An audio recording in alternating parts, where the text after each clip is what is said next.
Tentang orang-orang yang mengingkari takdir Allah. Ya, pada pertemuan sebelumnya kita sudah membaca hadis kedua yang disebutkan oleh Syekh Muhammad bin Abdul Wahhab, yaitu hadis dari Ubadah bin As-Samit, bahwasanya ia berkata kepada putranya menjelang kematiannya, memberikan wasiat.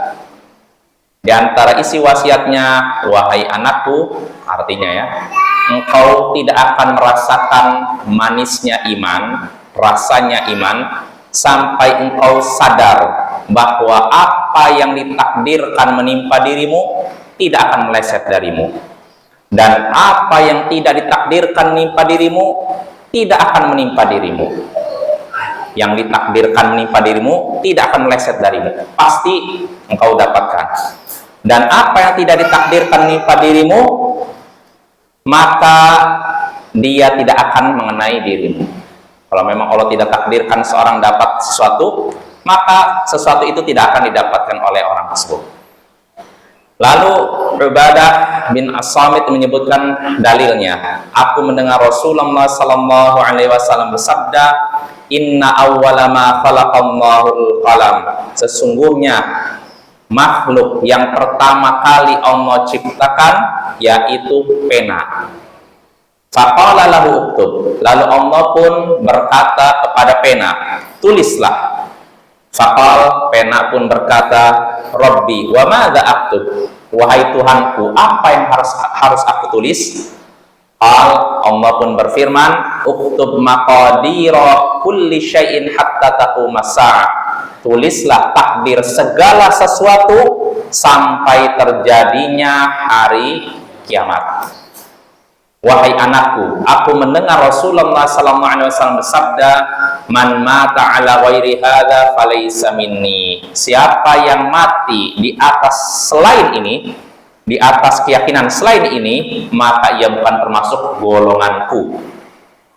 Nah, ini menunjukkan wajibnya beriman kepada takdir, ya, karena alasannya apa? Ini disebutkan beberapa alasan. Pertama, kata Ubadah bin Samit, kita tidak akan merasakan manisnya iman sampai kita beriman pada takdir. Apa yang Allah tetapkan pada diri kita tidak akan meleset dari diri kita, pasti akan kita dapatkan. Dan apa yang tidak Allah takdirkan menimpa diri kita, maka tidak mungkin kita rasakan, kita dapatkan. Berarti kan ini dorongan, perintah untuk beriman pada takdir, ya. Ini alasan pertama kenapa kita harus beriman pada takdir. Lalu kedua, karena Allah sudah menetapkan takdir segala sesuatu. Ketika itu Allah berkata kepada pena, tulislah. Lalu akhirnya tulislah segala takdir segala sesuatu sampai terjadi hari kiamat. Ini alasan kedua. Lalu alasan ketiga, kenapa kita harus beriman pada takdir? Karena siapa yang mati dalam keadaan tidak mempercayai takdir, kata Nabi apa? Bukan termasuk golonganku. Kalau bukan termasuk golonganku artinya apa? Kafir. Ya, ini menunjukkan wajibnya beriman kepada takdir Allah yang baik maupun buruk. Nah, itu hadis pertama. Lalu berikutnya yang disebutkan oleh Imam Syekh Muhammad bin Abdul Wahhab juga, hadis yang sama juga. Intinya hadisnya berbunyi, sesungguhnya makhluk yang pertama kali Allah ciptakan adalah pena. Lalu Allah pun berkata kepada pena, tulislah. Fajara fi tilka sa'ah bima huwa kainun ila yaumil qiyamah. Maka ditulislah sejak saat itu segala sesuatu yang terjadi sampai hari akhir nanti. Takdir segala sesuatu Allah tulis sejak saat itu oleh pena sampai terjadinya hari kiamat. Nah, ini. Lalu dalam riwayat Ibnu Wahab disebutkan Rasulullah SAW mengancam, faman lam yu'min bil qadari khairihi wa syarrihi ahraqahullahu binnar. Siapa yang tidak beriman kepada takdir yang baik maupun buruk, Allah akan menyiksa, Allah akan membakarnya dengan api neraka. Nah, ini ancaman bagi orang yang tidak beriman kepada takdir. Diancam apa? Dibakar dengan api neraka. Berarti wajib bagi kita apa? Beriman pada takdir. Nah, itu beberapa riwayat yang sudah kita bahas pada pertemuan sebelumnya. Nah, sekarang kita masuk lagi dalil berikutnya yang disebutkan oleh Syekh Muhammad bin Abdul Wahab dalam bab keterangan tentang orang-orang mengingkari takdir. Kata Syekh Muhammad bin Abdul Wahab rahimahullah, wa fil musnad was sunan an Ibnu Dailami qal ataitu Ubay bin Ka'ab fa qultu fi nafsi syai'un minal qadar fahaddithni bi syai'in la'alla Allah yudhibuhu min qalbi faqal law anfaqta mithla uhudin dhahaban ma qabilahu Allahu minka hatta tu'mina bil qadar wa ta'lama anna ma asabaka lam yakun liyukhti'ak wa ma akhta'aka lam yakun liyusibak walau mitta ala ghairi hadha lakunta min ahli nar. Qal fa'ataitu Abdullah bin Mas'ud wa Hudzaifah bin al-Yaman wa Zaid bin Thabit fa kulluhum haddatsani bimithli dzalika 'anil nabiy sallallahu alaihi wasallam haditsun sahih rawahul Hakim fi sahihi. Disebutkan dalam kitab Musnad dan Sunan dari Ibnu Dailami. Kalau Musnad itu Bapak, nanti kita bahas, kita baca dulu ya. Disebutkan dalam kitab Musnad dan Sunan dari Ibnu Dailami, ia berkata, aku mendatangi Ubay bin Ka'ab. Kata Ibnu Dailami, aku mendatangi Ubay bin Ka'ab, lalu katakan, di hatiku ada sedikit kebimbangan tentang takdir. Di hatiku ada sedikit kebimbangan tentang takdir. Maka sampaikanlah kepadaku sesuatu, mudah-mudahan dengan itu Allah menghilangkan kebimbangan itu dari hatiku.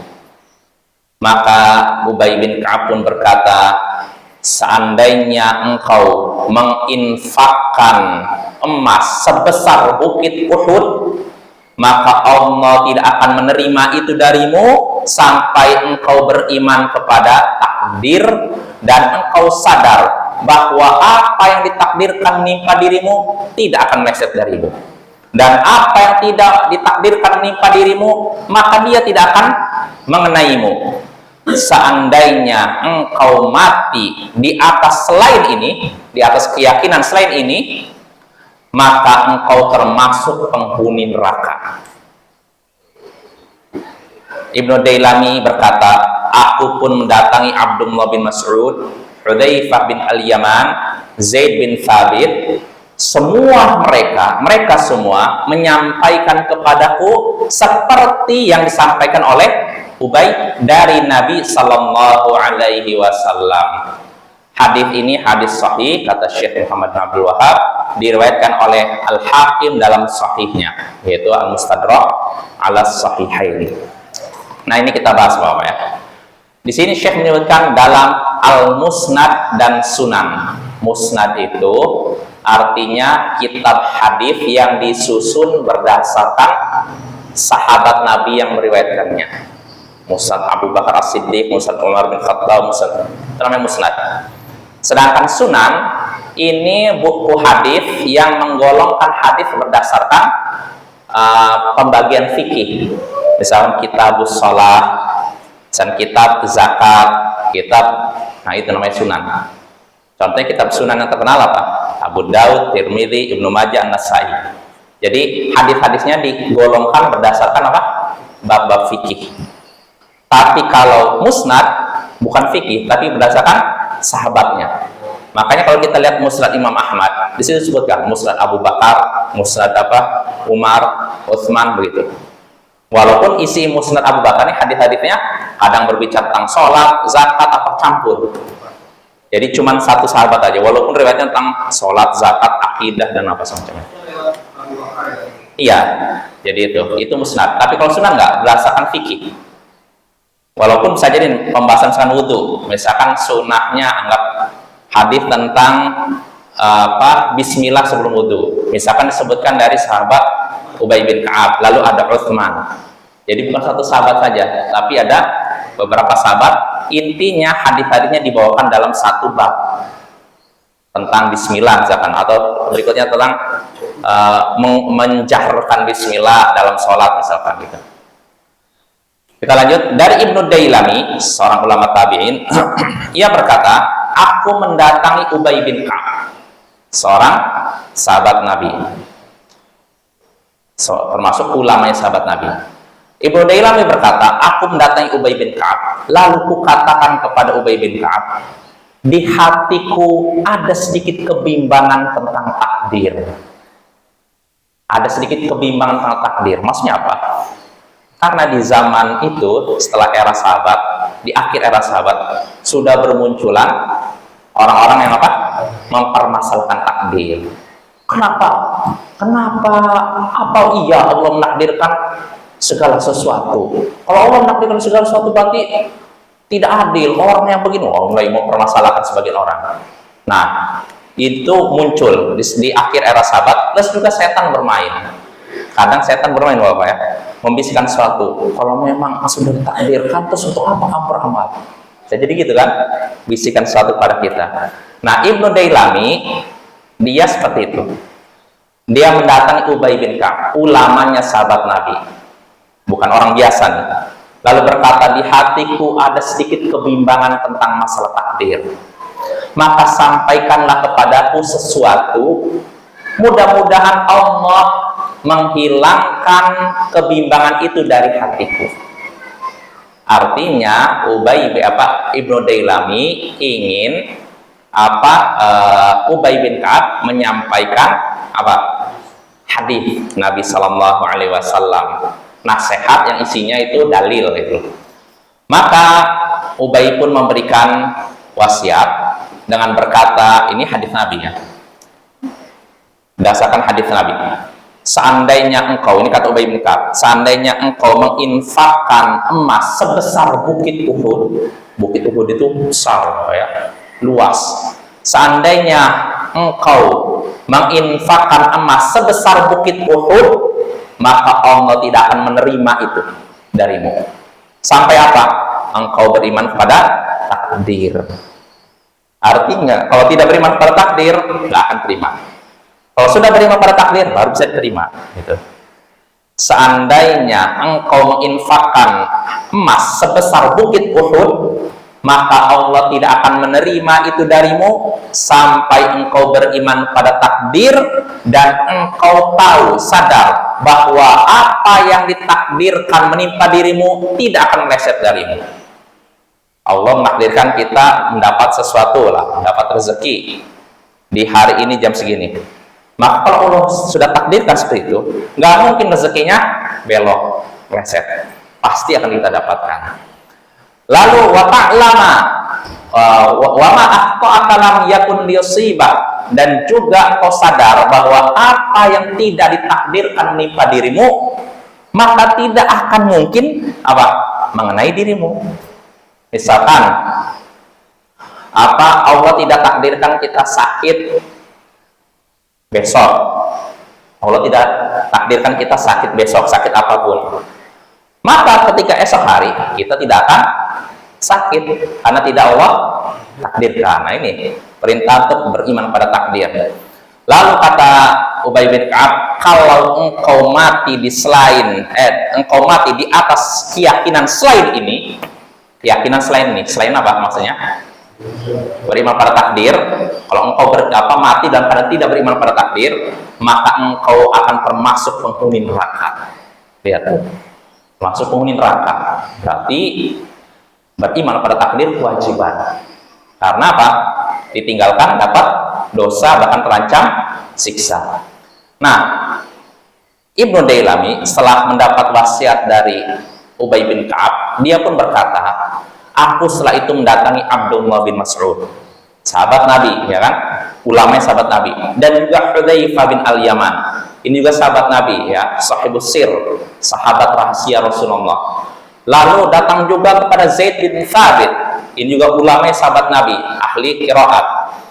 Nah, Ibnu Dailami mendatangi Abdullah bin Mas'ud, Hudzaifah bin Al-Yaman, Zaid bin Thabit, bertanya juga dengan pertanyaan yang sama, meminta wasiat nasihat tentang takdir. Maka kata Ibnu Dailami, semua mereka semua menyampaikan kepadaku seperti yang disampaikan oleh siapa? Ubay bin Ka'ab dari Nabi Sallallahu Alaihi Wasallam. Artinya apa?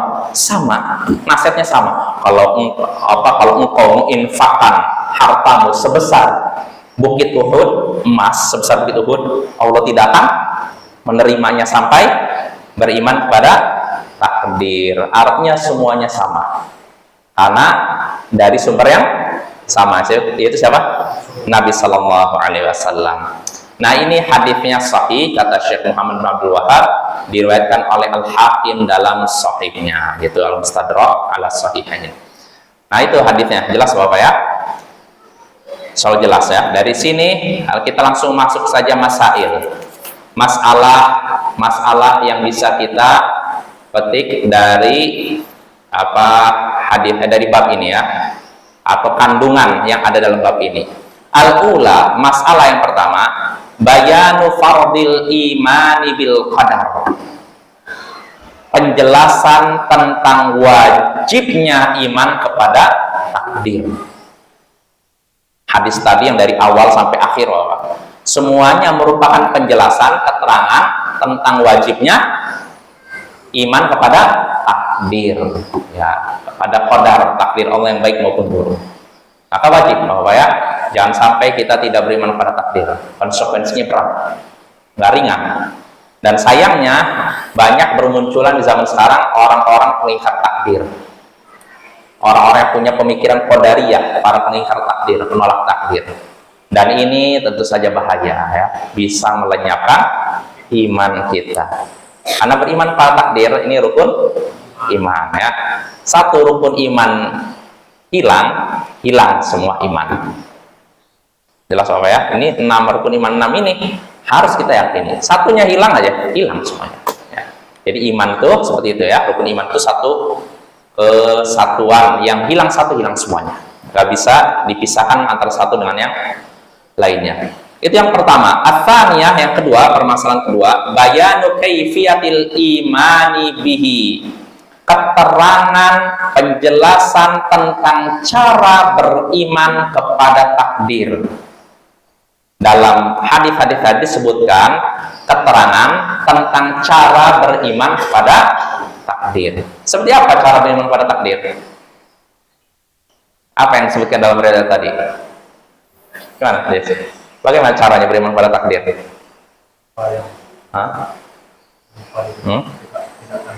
Nah, ini yang tadi.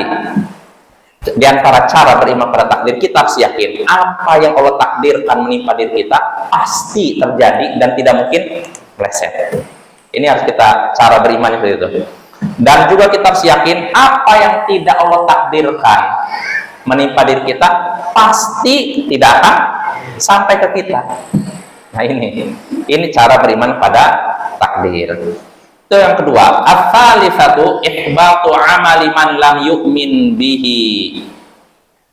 Lenyapnya amalan orang yang tidak beriman kepada takdir. Lenyapnya amalan orang yang tidak beriman kepada takdir. Artinya, kalau ada orang yang beramal sebanyak apapun, dari sejak balik sampai meninggal dunia wafat, sholat nggak terhitung banyaknya, puasa rajin, bukan cuma Senin Kemis, bahkan Daud, bahkan puasa dahar, puasa setiap hari, walaupun itu makruh ya. Lalu yang ketiga, dia haji nggak terhitung setiap tahun. Karena apa? Pembimbing haji ini. Pembimbing haji kan setiap tahun. Saya pernah ketemu seorang ustadz cerita, oh dia selama ini udah sampai saat ini dia haji udah sekitar 40 kali. Hebat. Gimana ceritanya? Oh, dia ternyata pembimbing haji. Saya udah kagum aja ternyata, oh pembimbing haji, wajar lah. Nah, jadi misalkan ada orang sholatnya udah banyak ribuan kali, puasanya, hajinya setiap tahun, infaknya udah miliaran dolar, bukan rupiah nih, miliaran dolar, tapi tidak beriman pada takdir, maka semua amalannya lenyap. Tadi dalilnya, seandainya seorang menginfakkan emas, bayangkan, sebesar bukit Uhud, nggak Allah terima sampai beriman pada takdir. Artinya apa? Lenyap amalannya. Sebanyak apapun amalan seorang, kalau tidak beriman pada takdir, hilang, tidak berbekas, ya rugi berarti kan. Itu yang ketiga. Ar-rabi'atu, permasalahan keempat, al-ikhbaru bi anna ahadan la yajidu ta'mal iman hatta yu'mina biha. Yang keempat, permasalahan keempat, kabar bahwasanya seseorang tidak akan merasakan manisnya iman, rasanya iman sampai beriman kepada takdir. Jadi kita nggak bisa merasakan manisnya iman sampai kita beriman pada takdir. Kalau kita tidak beriman kepada takdir, nggak akan merasakan manisnya iman. Bahkan yang ada orang kalau tidak beriman kepada takdir biasanya stres, mudah depresi, mudah frustasi, terus bunuh diri. Gitu. Bunuh diri, ada yang loncat dari bangunan tinggi, ada yang minum obat nyamuk dan semacamnya. Ya, maka Bapak, kalau ada orang yang bunuh diri, stres, ketahuilah orang ini kemungkinan besar tidak beriman pada takdir. Hah? Iya, takdir, betul. Segala sesuatu sudah Allah takdirkan, tapi hamba memiliki pilihan, mau bunuh diri atau tidak, kan pilihan. Jadi gitu ya. Jadi orang kalau tidak beriman pada takdir, pasti hidupnya tidak akan bahagia. Ya contohnya orang kafir. Orang kafir kan menyatakan apa? Siapa kalau kita sungguh-sungguh pasti akan terwujud. Sampai ada apa? Kerja keras tidak mengkhianati hasil.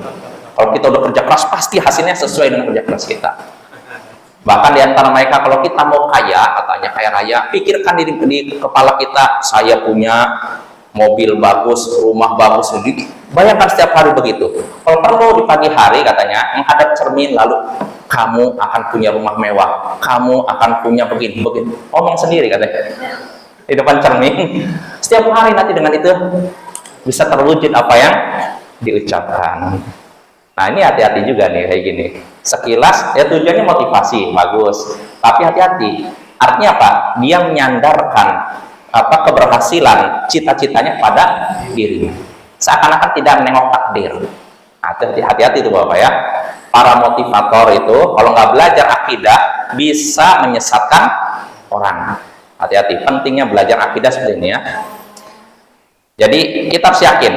Kalau orang cuma mengandalkan kerja keras dan kerja cerdas katanya, seorang akan berhasil kalau melakukan kerja keras dan kerja cerdas katanya. Mengandalkan itu, dia tidak bergantung pada Allah, tidak beriman kepada takdir. Artinya apa? Ketika dia udah kerja keras lalu gagal, dia merasa percuma saya hidup, ya kan? Yang akhirnya apa? Milih bunuh diri. Ini karena tidak beriman pada takdir. Tapi kalau orang yang beriman pada takdir sudah bekerja lalu gagal, ini sudah Allah takdirkan. Saya terima takdir Allah, saya nggak mau protes. Kalau gagal tidak jatuh, dan kalau berhasil tidak tinggi hati. Nah inilah keutamaan orang yang beriman pada takdir ya. Lalu berikutnya, itu yang keempat. Al-khamisatu, permasalahan kelima, zikru awwali ma khalaqallah, penyebutan tentang makhluk yang pertama kali Allah ciptakan. Apa itu makhluk yang pertama kali Allah ciptakan? Pena ya. Walaupun ada beda pendapat di antara ulama, apakah pena dulu atau arsy dulu? Ya, tapi pendapat yang kuat pena Bapak ya. Jadi ulama cuman berkisar perbedaan apakah pena atau arsy, bukan Nur Muhammad, cahaya Muhammad gak ada. Yang ada apakah pena atau arsy yang pertama kali Allah ciptakan. Yang kuat pena ya. Dan tidak ada ulama yang menyebut tentang Nur Muhammad, cahaya Nabi Muhammad SAW. Maka itu cuman khurafatnya kaum sufi Bapak ya, yang menyatakan segala sesuatu Allah ciptakan lewat Nur Muhammad. Jadi Allah ciptakan Nur Muhammad, lalu lewat Nur Muhammad itu cahaya Nabi Muhammad diciptakan langit, bumi ini dan semacamnya.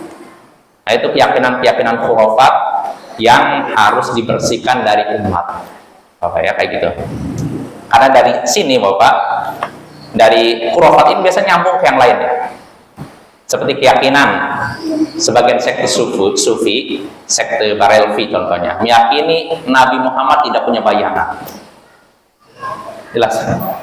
Nabi Muhammad kalau ada matahari nggak ada bayangannya. Benar nggak? Ini kan khurafat kayak gini kan nggak mendidik umat jadi cerdas ya. Yang namanya manusia, Nabi Muhammad kan manusia kan? Ya kalau berdiri beliau di matahari ya pasti ada bayangannya orang. Nggak mungkin nggak ada bayangannya. Tapi orang sufi begitu, punya keyakinan seperti itu bahwa Rasulullah Nabi Muhammad itu tidak punya bayangan. Jadi kalau misalkan beliau kena matahari nggak ada bayangannya. Nah ini khurafat ya, yang tidak boleh kita yakini. Lalu berikutnya, itu yang kelima, as-sadisatu, permasalahan keenam, annahu jarabil maqadiri fi tilka sa'ati ila qiyamis sa'ah. Bahwasanya pena menulis takdir segala sesuatu sejak ditulis sampai hari kiamat. Jadi ketika Allah menciptakan pena pertama kali kan, Allah menyuruh apa? Tulis ke pena kan.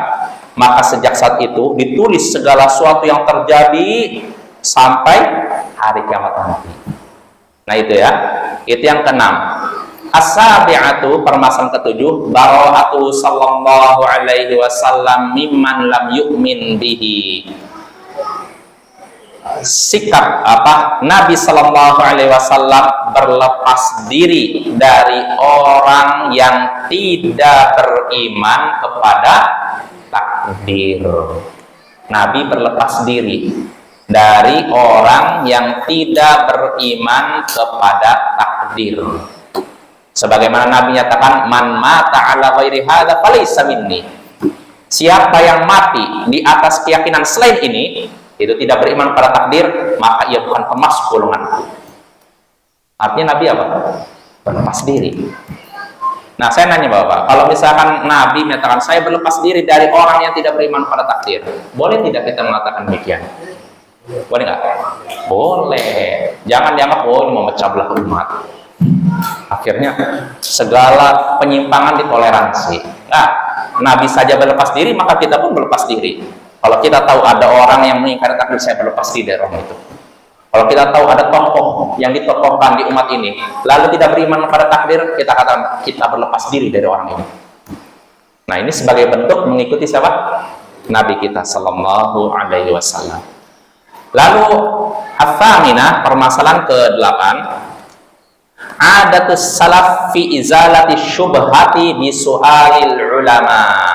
Permasalahan ke-8, kebiasaan salaf dalam menghilangkan syubhat, yakni dengan bertanya kepada para ulama. Kebiasaan salaf.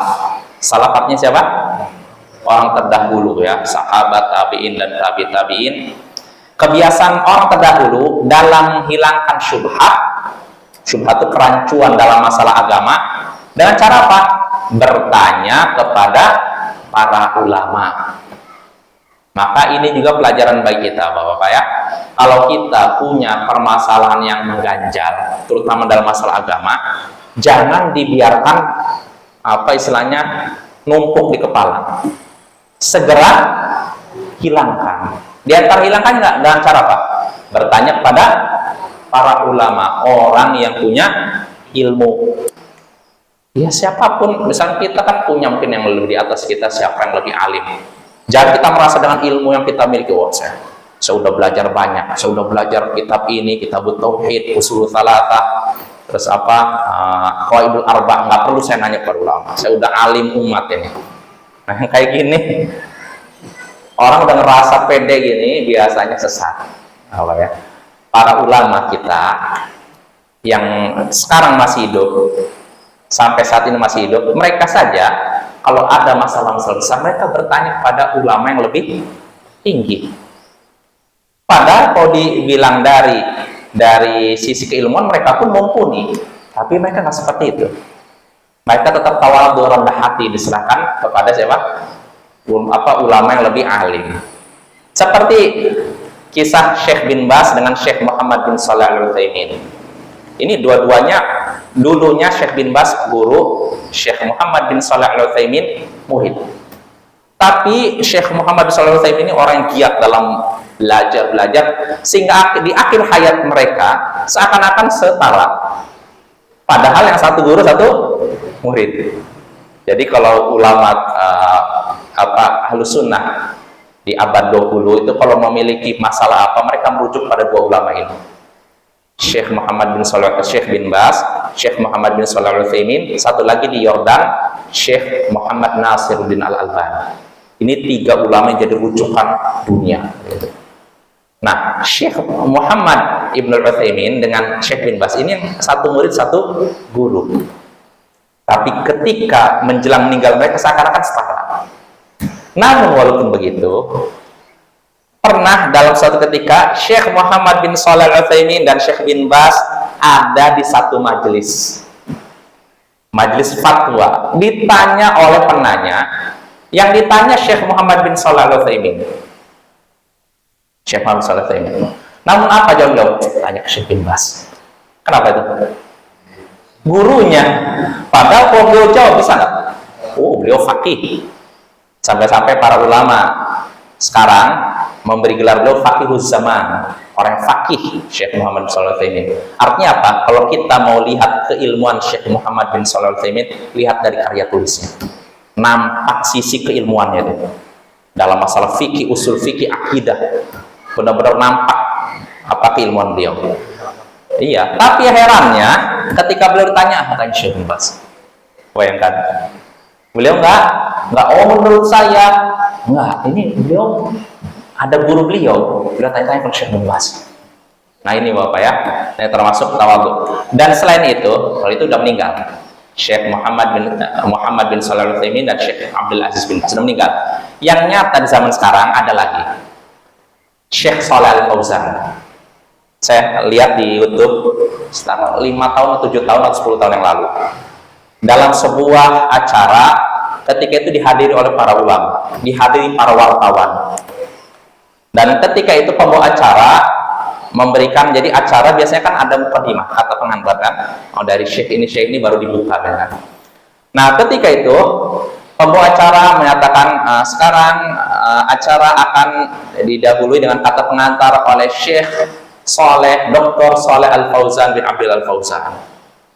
Ditunggu-tunggu beliau nggak berdiri, padahal udah diumumkan pembawa acara. Syekh Shalih Al-Fauzan nggak berdiri. Sampai akhirnya wartawan mendekati beliau. Apa kata beliau?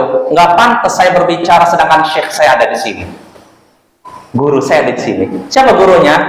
Syekh Abdul Aziz Al-Syekh, mufti Arab Saudi sekarang ini. Bayangkan, padahal Syekh Shalih Al-Fauzan ulama besar yang sudah diakui kan keilmuannya. Tapi beliau nggak mau bicara karena ada gurunya di situ. Nggak pantas saya berbicara sedangkan syekh saya ada di sini. Nah, ini luar biasa Bapak ya. Inilah para ulama. Mereka tuh orang-orang yang tawadhu, rendah hati, tidak menonjolkan diri, tidak mudah menonjolkan diri. Maka kita kembali ke faedah tadi, kalau memang kita punya permasalahan dalam masalah agama, terasa rancu suatu permasalahan, maka kebiasaan para ulama terdahulu bertanya kepada para ulama yang lebih tinggi, lebih senior. Karena mereka lebih banyak makan asam garam, ya enggak? Istilahnya gitu. Banyak makan asam garam, pengalaman bergulat dengan buku, dengan umat. Jadi mereka lebih ngerti, lebih berpengalaman. Maka tanyakan Bapak ya, kalau ada masalah apa kepada orang yang lebih alim daripada kita. Jangan ditumpuk masalah ini.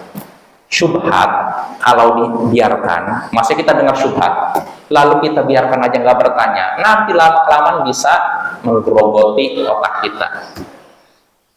Itu lebih berbahaya daripada virus corona,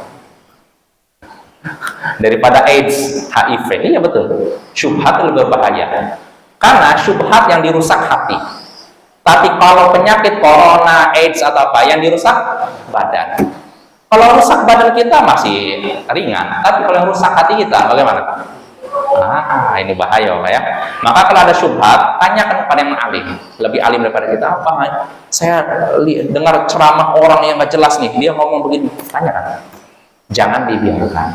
Itu pertama. Lalu kedua juga, Selain kita hendaknya bertanya kepada orang yang lebih alim tentang masalah yang terasa janggal, kita juga jangan sekali-kali melihat, mendengar orang-orang yang nggak beres juga.